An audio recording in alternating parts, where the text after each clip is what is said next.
Welcome to Talking Business, a podcast produced in Melbourne, Australia. The podcast is available on the Acast site, my own website, the Apple Podcast Store, or wherever you go to get your podcasts.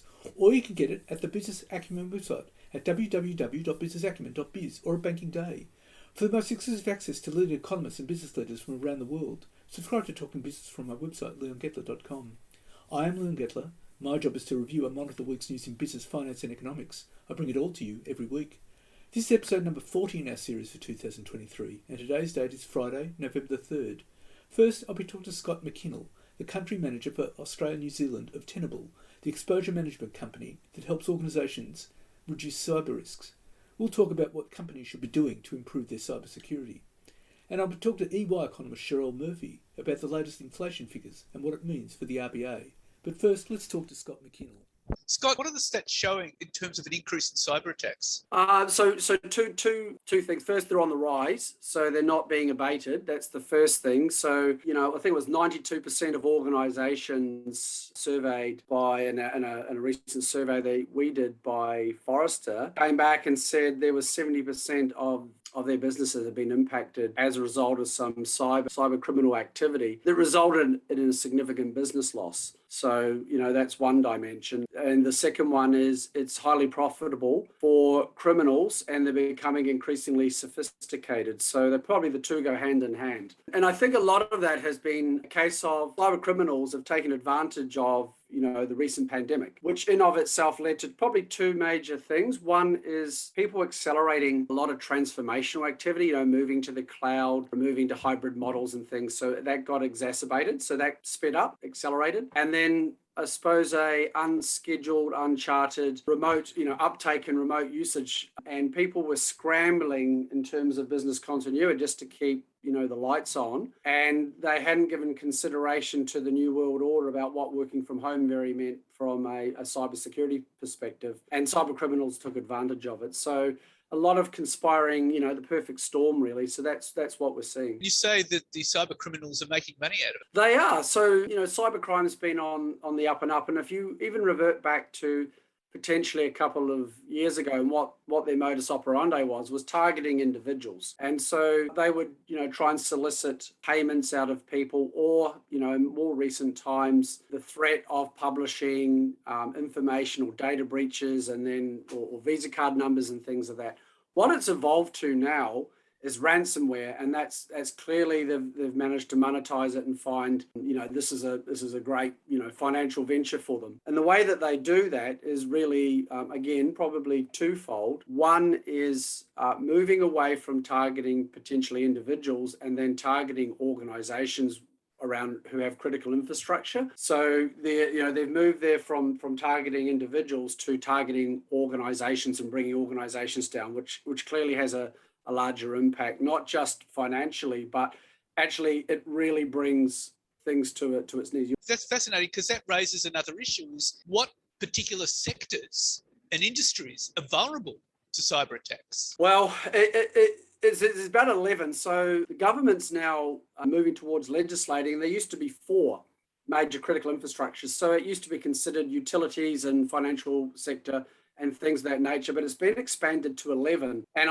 that's come about because of an awareness about how reliant we are on multiple sectors and supply chains, fundamental existence in our society. So you now have got food supply, you've got water, you've got electricity, you've got financial sector, you've got hospitals, healthcare, and anything where if you actually stop and pause for a moment and think, if these organizations and services are to halt, there's a major impact to society. And that's the new vector that cyber criminals are targeting. And people think, oh, it's unscrupulous and it's awful. I mean, you have to remind them, these are criminals. They don't operate like you and I do. So anything where they can create havoc and harm, and the larger the impact, the more likely they are to extort ransoms from people. And this is what's happening.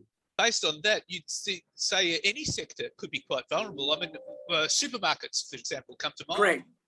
Correct. Supply chain. So anywhere in the food supply chain. So what we've seen usually is the primary or secondary aspect where it's food production facilities, as opposed to if you think about, I'll say, food from an agricultural perspective, you've got a multitude of farms and it's quite diversified and trucks and trams and things of that nature. Once you have an aggregation point, either at a distribution depot or a meat production facility, that's where they're concentrating it because they're highly automated, lots of reliance on information technology, and very quickly you can cripple that, a very critical, I'll call it not a choke point, but an aggregation point within a critical supply chain. So what are the risks and the implications for business with this? The risks are you're going to find yourself, or organizations could find themselves in a situation where if they don't have some form of plan or a process or a policy, call it whatever you will, when they're brought to their knees, the first thing is, and I'm going to focus on ransomware because this is what's, the issue of the day, is you find yourself being extorted and not being able to work, like literally not being able to function. And again, there are plenty of examples in the public domain of, washing machine manufacturers, producing facilities, meat producing, oil and gas, literally stop working. And then they're faced with the prospect of, which is not a great prospect of, this is the ransom that they're being demanded. Do they or don't they pay it? Because there's a general philosophy, in fact, it's moved beyond that. The government's very clear about not paying ransoms because it just perpetuates the issue. So now you've got the situation where you're literally not functioning. This could be measured in millions of dollars a day, an hour, a minute, depending on the nature of it, which in of itself, trying to restore yourself back to an operative state is the first dilemma. And then the second one is, if we or do we choose to pay the ransom? And if we do, does that actually improve our posture? So that's the risk that's posed to people being brought to their knees, which in of itself is not great. And then what path do you take to do restorative activity? And so we're very big advocates of the way the government is moving and the way that the trend is for, the extortion around ransomware and releasing publicly identifiable information. It's all about prevention. And the crazy thing is, Leon, is most of the exploits that these cyber criminals use have been out in the wild for ages and are easy to fix and remediate. They're known exploits, known vulnerabilities. And the ability for organizations to put in controls and multi-factor authentication has been around for years and years and years. So it's not like these are necessarily super sophisticated attacks in most instances. People just get caught in the wild because they haven't done the basic hygiene properly. Well, that's fascinating because, that raises a question. I can see what the government's doing, but what can individual businesses do in terms of developing strategies and plan Bs? Yeah, well, again, one of the curious things is, in a survey we did about 12 months ago was, and we've observed this in the market ourselves. Boards are very aware that they've got a cybersecurity risk. I think you could talk to most people, the lay people now in commerce, they would understand it. It's a major risk. So you've got the people at the, I'll call it the directors level and the highest echelons who understand the requirement for compliance and the implications of their services being taken offline at one end of the spectrum. And then at the very end of the other end of the spectrum, you've got the very technical practitioners that understand all the risks at a technical level. And where we see issues is between the technical practitioners who understand what actually needs to be done and the very highest echelons of commercial people and directors that know something needs to be done. And then there's this mismatch in the middle of communication. And often when we go there, so is, okay, who's responsible operationally for, mitigating risks, doing remediation, triaging, allocating funds, standing up a cyber maturity program.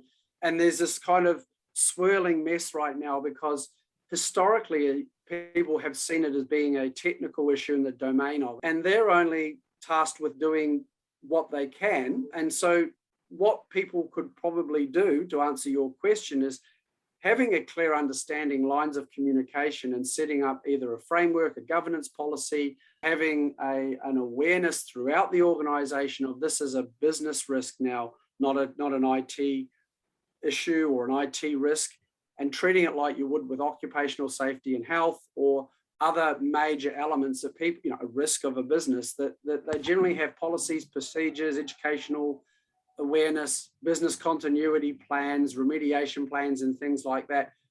and just do that. So, but the issue is the disconnect between high-end and technical practitioners and people trying to push it and treat it as an IT issue. What that would suggest, wouldn't it, that you would actually need every organisation in those sectors would need specific people in charge of those risks and managing those risks. Correct. Again, at different levels throughout the organisation, it wouldn't necessitate that people need to have a deep, sound knowledge of cyber, because the way that a board member is going to look at cyber risk, they're going to look at probability, probability, extent, and everything as a risk number. But as you cascade down the organisation, you are correct. Is somewhere in that, I'll call it, line of command, there needs to be a continuity of responsibility fit for purpose for what, their expertise and competencies are and what they should be looking at. And there's a big disconnect in that at the moment. Which means you need a specific team actually to handle it. Yeah. Like, I'll draw some parallels to people that do it. Like, financial community are quite across this, and to a lesser extent, critical infrastructure, because they're used to about continuity of power and, things going bang and thing. But I'll frame around the financial sector bit, and because they're often the first movers and they understand risk, financial risk, APRA, they have a lot of compliance and governance. So it's already in their DNA, this philosophy of risk management and risk mitigation. And so they pivot really well. They stand up committees, they have boards, they have business continuity plans, they have well-funded programs of work, they have traffic light systems as it's being delivered, and so on and such forth. So, I can revert back to even 6 or 7 years ago where it really moved in the financial institute, where cyber security risk used to be on a board agenda item. I knew this for a fact, that used to be, on the general risk committee as an item that was addressed maybe once a month. And even as long ago as 5 years ago, that changed. And I spoke to the CISO of one of the major trading banks, and they said it's now a item for the chairperson, and it's a 2-weekly cadence, and the stakeholders have changed. That's how seriously they took it. And again, it sounds very simple, and you'd think that would be a universal principle that everyone would understand, but it's surprisingly, this is why I'm talking to you, I need to get the message out. It's not, these are simple things that just need everyone just to be aware of. Well, Scott, that's all very illuminating, and thank you very much for your time. Thank you. All right, thank you. And now let's talk to EY economist Sherelle Murphy. Now, Sherelle, the inflation figures came in last week. They were not unexpectedly high, but what does this mean for the RBA? Everyone's tipping the RBA will be raising rates on Cap Day. Yeah, the numbers were a little stronger than expected. Not much, but I think it's in some of the detail that makes us a little bit concerned about the fact that it's not playing out now in line with the Reserve Bank's playbook. So that means that the Reserve Bank are likely to be worried again about the trajectory for inflation, which basically means that they're not likely to see inflation fall into the target band in the timeframe that they had previously said they expected it to. And so that is, in our view anyway, why the Reserve Bank are likely to put in place another rate hike on Melbourne Cup Day. And what about also December? It's possible, but I think, they're in the kind of fine-tuning stage of monetary policy at the moment, in the sense that they've done most of the hard work. They probably were thinking through winter that, they could have been done. And maybe they're still thinking that, but this is more of a tweak rather than, I guess, going for another onslaught. So I don't think December as well. You certainly wouldn't rule it out, but I think probably one is enough at this stage. But it's certainly the figures suggest that, the RBA is tipping inflation will get down to 2 to 3% target band around the end of 2025. That could mean we now could be waiting till 2026. Would that be right? Well, that's right. If they don't tighten again, in our view, they probably won't make that target now. So that would therefore push it out for another year. And I just don't think that the Reserve Bank are willing to tolerate that now. They're already kind of being quite patient in getting inflation back to the band. But now, as Michelle Bullock said in her speech last week, it does seem unlikely that they're willing to be patient any more beyond what they've already said they would. So I think that's what's going to cause them to move. Okay. What's interesting here is that the RBA is actually raising rates at a time when the economy is weakening. Harvey Norman came out with their figures last week that their profit had dropped by 50%. That's true, but the Reserve Bank doesn't target Harvey Norman's profit. They target inflation. No. But my point is that the economy is getting weaker or is weakening at the moment. I know. And the RBA is raising rates during a time of a weaker economy. That's right. And I'm being a bit tongue-in-cheek there, but the point is still relevant because it doesn't really matter what's happening with the economy. What matters is what's happening with inflation. And the economy can be weakening, but is it weakening enough to deliver the lower inflation that they need? That's the real question. I think that, we've come from come through a fairly unusual couple of years, of course, compared to the previous sort of 10, 15 years, certainly in my career as an economist, where inflation actually, surprised on the upside to a very large extent. And so, they've got to get it back down, and that does require grinding quite hard into the economy to try and slow it down enough to get inflation back to that 2 to 3% band. So that's been fairly painful, and I think they're not necessarily done yet. What are the forces driving this inflation? It was petrol prices, obviously, and rents. Would that be right? Yes, although I think it's fairly broad-based, actually, this increase in inflation in the September quarter. And you could see it in both goods and services prices. So goods prices had been showing, I guess, a tempering for about 5 quarters in a row. And by that, I mean the inflation rate had been getting weaker and weaker and weaker until the September quarter, in which it turned up again. And services prices had been weakening for 2 quarters in a row, and then it turned up again. So in other words, what progress the Reserve Bank had been making on getting that rate of inflation to come down does seem to have somewhat reversed in the September quarter. And I think that's the key to what's going to worry them. And that in itself suggests that, there's still quite a lot of domestic demand pressure in the economy, and enough to cause them to try and slow that down. What are these forces in the domestic economy? Well, I mean, there's a range of things. I mean, you look at, for example, services prices, they're still going up at a reasonable rate. You think about streaming services, we think about even accommodation, hotel spending, that's still, even though it's coming down, it's still fairly high. Recreation services still fairly high. And then on the goods side, while we'd seen a lot of progress there, we're not seeing enough progress. So a lot of goods prices are still running higher than the 2 to 3% band, including a lot of imported equipment, like sort of AV equipment, which is a point the Reserve Bank's made in the past, and that's not coming down in line with what's happening in other countries, which does suggest that that's a domestic reason for strong demand, which is allowing retailers to keep the prices moving up. What about wages? They seem to be rising as well. Yes, they are, certainly, and as an input to services, that's important. It's not been a huge problem, and it potentially won't be a huge problem, but I think the jury is still out on that one, because clearly we still have a strong labour market. We still have some enterprise bargaining agreements flowing through the economy, and we could see, wage pressure lift a little bit further from here. I think the Reserve Bank's willing to tolerate a little bit more of that, but not perhaps. Okay, so we've certainly seen wages rise in line with the strong labour market.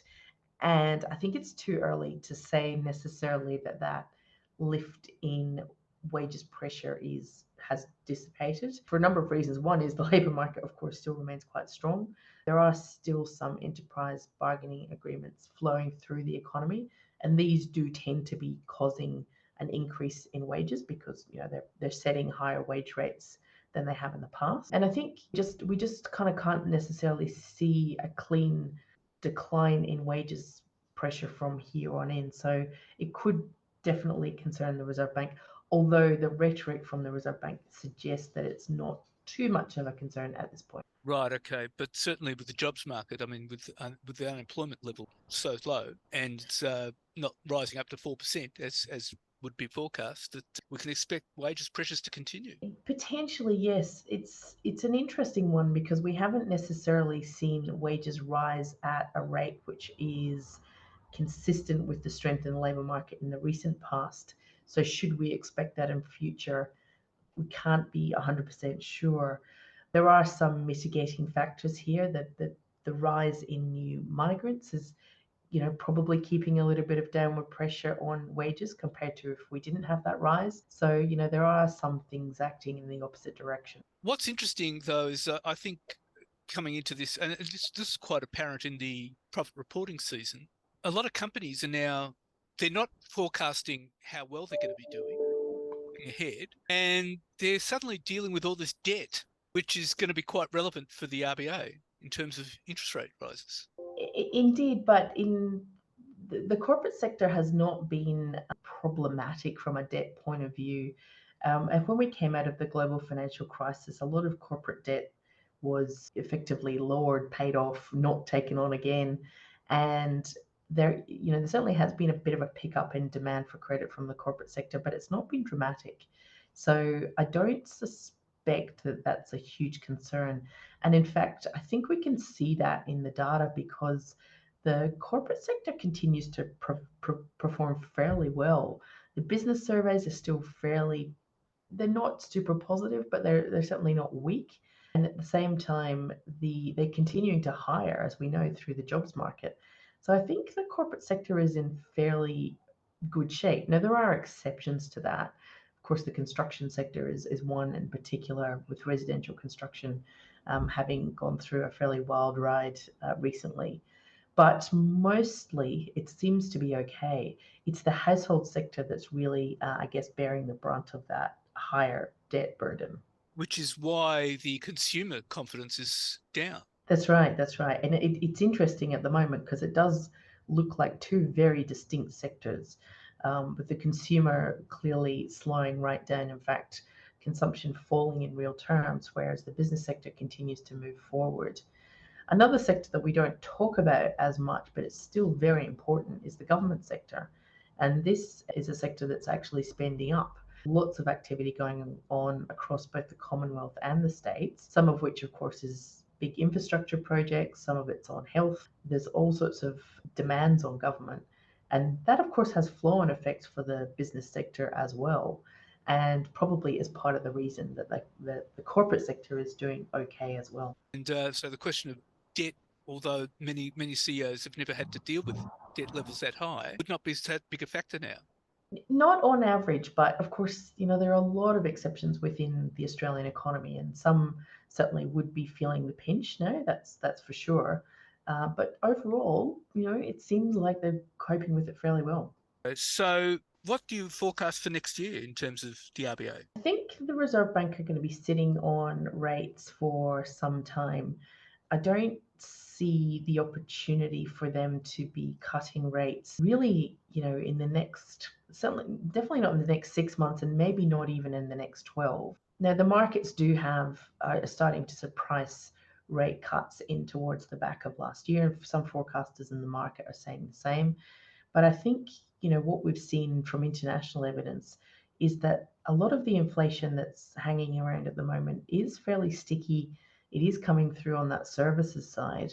It is global often, a lot of the forces, and it just doesn't feel to me like an economy that's going to be seeing inflation decelerate within a short period of time. And that means that I think the Reserve Bank's going to have to hold on to rates at this sort of, certainly not high, but more elevated level than it's been in some time. And so we mightn't see inflation come down for several years. Several years is a big goal, but we will see inflation come down because the Reserve Bank will make sure that happens. It's just a matter of how quickly that does happen. I certainly think in a sort of a 12-month period, it's going to be a slow burn. So it might get down to, say, 4%. In 12 months, that's right. And then kind of into 2025, we're looking at, back down below 3. Right, okay. Well, we'll be watching it with great fascination, Cheryl. Indeed. Thanks very much. Thank you very much. Thank you. So what's happening in the news? Well, the World Bank is warning that even a small disruption to crude supply due to escalating Middle Eastern conflict could remove between 500,000 and 2 million barrels a day from global markets. If that happens, prices could rise to between $93 and $102 a barrel, the bank said in a report on Monday. The outlook could darken quickly if the latest conflict widens its scope, with a medium-sized disruption of 3 to 5 million barrels a day driving prices as high as $121 a barrel. The biggest potential disruption unforeseen by the bank could remove 6 to 8 million barrels of oil per day, comparable in magnitude to the 1973 Arab oil embargo. That worst-case scenario could see prices reach $157 a barrel. And President Joe Biden signed an executive order on artificial intelligence that establishes standards for security and privacy protections and requires developers to safety test new models, casting it as necessary regulation for the emerging technology. To realise the promise of AI and avoid the risk, we need to govern this technology, Biden said at a White House event Monday, detailing his most significant action yet on a technology whose practical applications and public use have skyrocketed in recent months. The order will have broad impacts on companies developing powerful AI tools that could threaten national security. Leading developers such as Microsoft, Amazon and Alphabet Inc.'s Google will need to submit test results on their new models to the government before releasing them to the public. Biden said the Commerce Department will also develop standards for watermarking AI-generated content such as audio or images, often referred to as deep fakes. Biden said he will direct the Department of Energy to ensure AI systems don't pose chemical, biological or nuclear risks, and the Department of Defense and Homeland Security to develop cyber protections to make computers and critical infrastructure safer. And the competition regulator is stepping up its push for UK-style laws to rein in big tech, branding Google, Meta, Apple, Amazon and Microsoft serial acquires, while warning their early dominance in generative AI threatens to squeeze out smaller rivals. The regulator is also looking at forcing Apple and Google to open up their app stores to more developers, highlighting the UK as a potential model to promote more competition. Freedom of Information documents released by Treasury reveal the extent of the Australian Competition Consumer Commission's lobbying of the federal government, including sending letters to the Communications Minister and Attorney General that call for action. The push comes as the ACCC's 5-year inquiry into the local market power of the digital titans is drawing towards its close, with the need for reforms becoming more urgent as the biggest tech companies are spending tens of billions of dollars in the AI race. Microsoft's US $10 billion or $15 billion Aussie investment in ChatGPT owner OpenAI catapulted generative AI into the mainstream, with the platform attracting 100 million active users within 2 months of its launch, forcing governments to play catch-up with enforcing regulation. The ACCC sent Treasury a briefing note from the UK Department of Business and Trade about its new pro-competition regime for digital markets, which forces Google and Apple to open up their app stores to mobile developers. The British document calls for the companies to stop favouring their own business on app stores, or in some cases distorting competition between third parties, and allow users access to alternative app stores, subject to meeting reasonable and sufficient security conditions. And a massive trade deal with the European Union appears all but doomed after endgame negotiations between the two sides collapsed before they even began. Trade Minister Don Farrell was due to hold talks with his EU counterpart in Osaka on Monday, but told negotiators he was walking away from the deal for the second time in 3 months because the offer on the table is still not good enough. The EU is a massive high-income trading bloc of 445 million people and is one of the few markets with whom Australia currently has no free trade deal.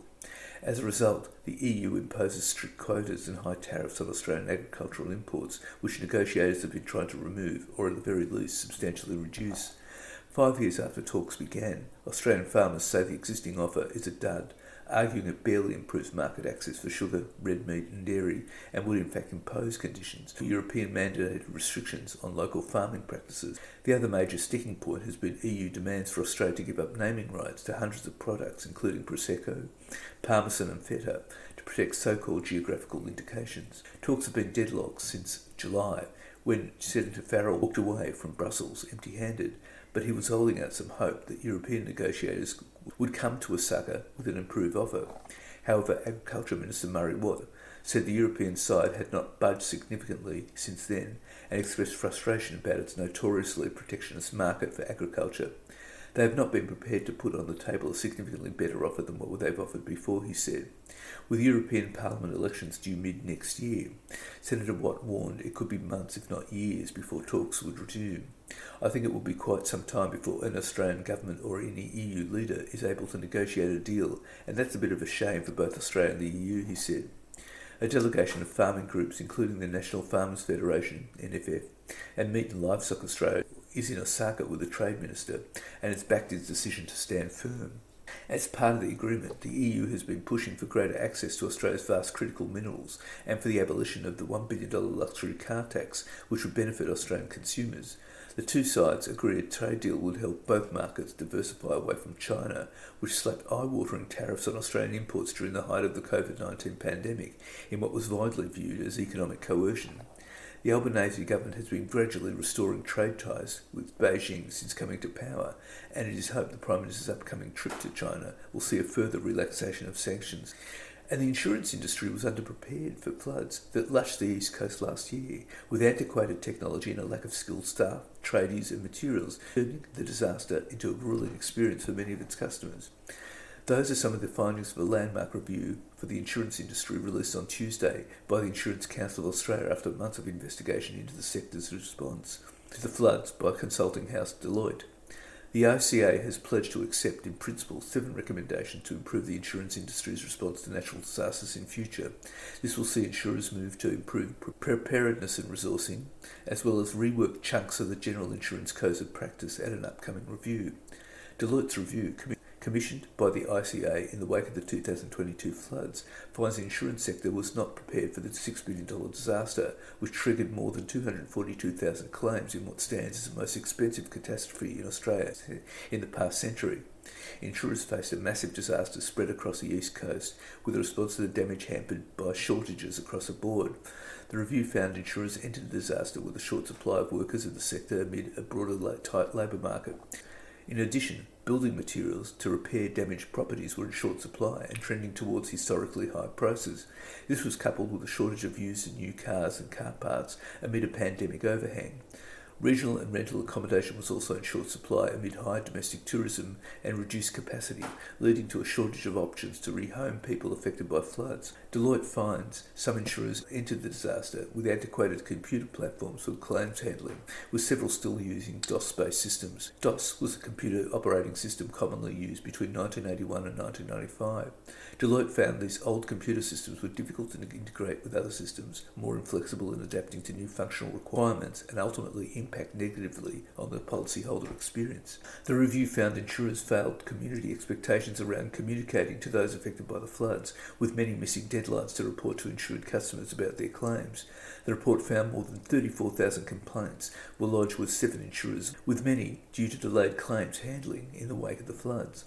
The report makes 7 recommendations to apply to all insurers as a result, warning the industry to better prepare for catastrophes and extreme weather. Insurers are also urged to improve their communications with policyholders and better resource capabilities to respond to catastrophic events. Deloitte calls for insurers to invest in process, technology and infrastructure in the context of responding to a catastrophe. Deloitte said insurers must better coordinate with governments on improved customer outcomes, including supporting access to government payments, consistency to approach in cleaning up debris, and incentivising investments in disaster resilience. Under the proposed recommendations from Deloitte, insurers would also rework their code of practice and definition of extraordinary catastrophe. And Qantas disputes the notion that customers are buying tickets for a particular flight, as it blamed its booking systems and the sheer scale of travel changes for its selling flights that had already been cancelled. In a statement of defence filed with the Federal Court, Qantas said the Australian Competition and Consumer Commission's case hinges on a definition of the services that Qantas supplies. The ACCC contends that Qantas supplies carriage on particular flights. Qantas disputes this.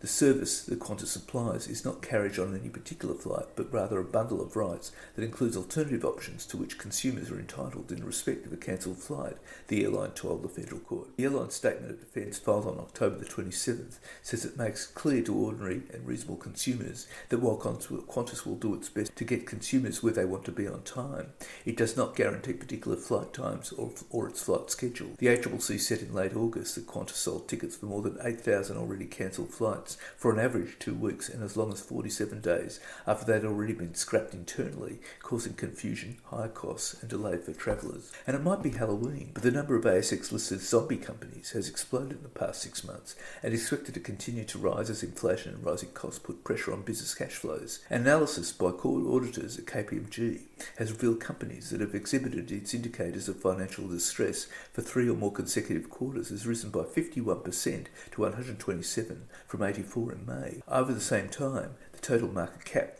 of the zombie companies, or those that are refusing to die, increased by 82% from $1.7 billion to $3 billion. KPMG head of turnaround and restructuring services, Gail Dickinson, said given the speed and duration of the current interest rate tightening cycle, it was not surprising to see the rise in the number of zombie companies. The current inflationary environment is driving rising input costs, and for companies unable to pass this on to their customers, it is eating away at their margins and starting to put serious pressure on their cash flow, she said.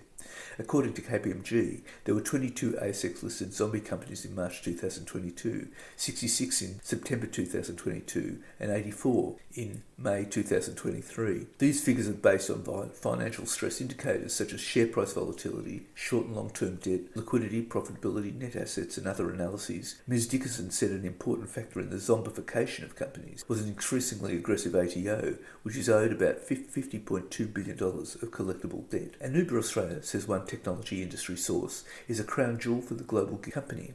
One former food delivery executive describes Australia as a big profit centre for Uber Eats. Figures lodged with the Australian Securities Investments Commission showed just how large it is, underscoring what's at stake in the federal government's plan to impose new payrolls on the food delivery and rideshare behemoth under the banner of fair wages for workers. Uber Australia's collections through a third party surged 20% last year to $90.2 billion, which represents the best proxy for the full size of spending on its platform in the country. The accounts for the 12 months to December 31, which never give a complete picture of a company because they're designed only to comply with corporate and accounting, show revenue of $2.6 billion and gross profit of $1.2 billion.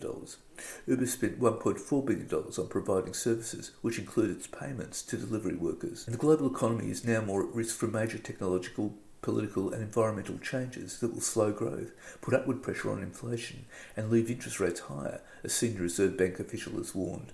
Brad Jones, the bank's assistant governor responsible for financial services, used a speech in Sydney on Tuesday morning to argue the advent of social media and fast international movement of money was amplifying the risks facing the financial systems and the broader economy. Jones said debt servicing by borrowers would become more challenging if interest rates remained higher than the growth in incomes.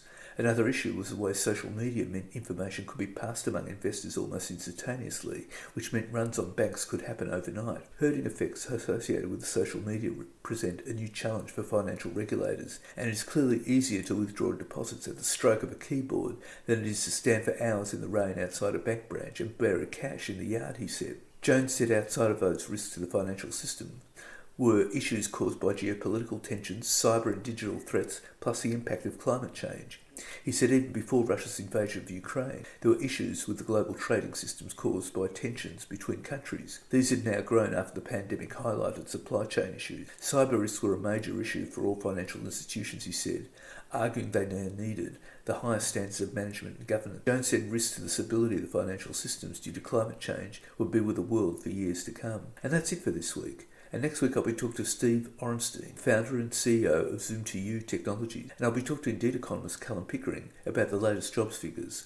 For the most exclusive access to leading economists and business leaders from around the world, subscribe to Talking Business from my website, leongettler.com.